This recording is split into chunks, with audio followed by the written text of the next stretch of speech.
Grand Rising, children of the highest creator. It's me, LaShonda C. Innocent. You know, just a woman spreading love. This morning, I want to encourage your heart from the Sufi Book of Life. I picked it up thinking that I was going to read something specific, but the universe has different stuff for us in mind every single day. And the book decided what was important. So, this pathway is the 59th pathway, and it's called Reviving What is Worn Down. And it reads as follows. When you are guided to this pathway, take the opportunity to breathe new energy into something in your life that seems tired or worn down. In the Hebrew Bible, the prophet Ezekiel has a vision in which he is taken into a valley of dry bones. The voice of the Holy One asks him, "Can these bones live?" Then he is commanded to prophesy to the bones and to the breath so they can reform to make living bodies. The prophecy in the old Hebrew sense did not mean to predict the future. It meant to activate the living, sacred essence within oneself or someone else, so that the life energy could create something in the world. A prophet activated or stirred a community in this way. Living as we do in what has been called the throwaway society, some of us have become increasingly aware of our inability to make things last. Be they consumer goods or relationships, it takes discrimination to discover how to reuse or recycle something that seems worn out, rather than simply replace it. This pathway asks us to cultivate the ability to revive and enliven others, a situation in our lives, or a part of ourselves. This pathway does not ask us to simply hold on to old forms without breathing life into them. This can create disastrous consequences, as the following story illustrates.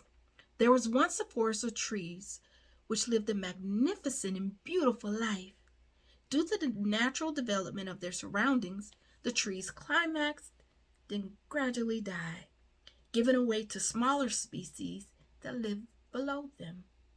Various groups of bees made their nests in the hollow trunks of the trees and became very happy, making honey. Gradually, the trees, one by one, began to decay and fall. The various groups of bees debated amongst themselves why this should be and concluded that it must have something to do with the various myriads of their hives. Some felt that when a tree fell, the bees in it were being punished for improper belief.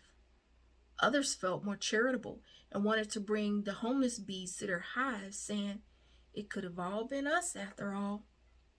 Still others felt that the hives of the homeless must have been flawed in some way from the beginning and were predestined to fail. The trees gradually continued to fall, one by one, and each time one did, the bees in those trees still standing developed more speculations. Finally, all the bees were homeless and had to move on. Each group had been caught by surprise, believing their hive to be the true one destined to survive and bring in a new age.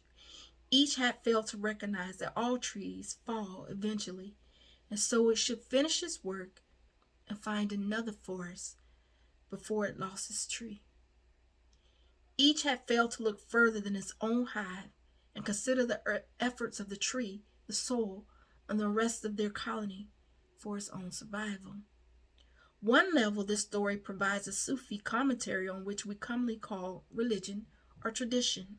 By mistaking the form of their tree for the real function, the various groups of bees are caught by surprise when their trees finally fall. They deny the need to change by making up all sorts of ideas about why their own trees are better than others. This has always been the Sufi critique of religious or cultural institutions. These institutions are human creations intended to serve human development and happiness.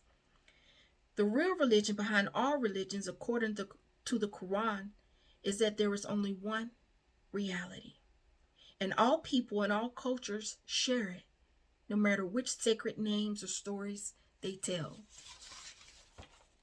I don't have to provide commentary. It's a lot to unpack by itself. So all I'm going to say is consider life.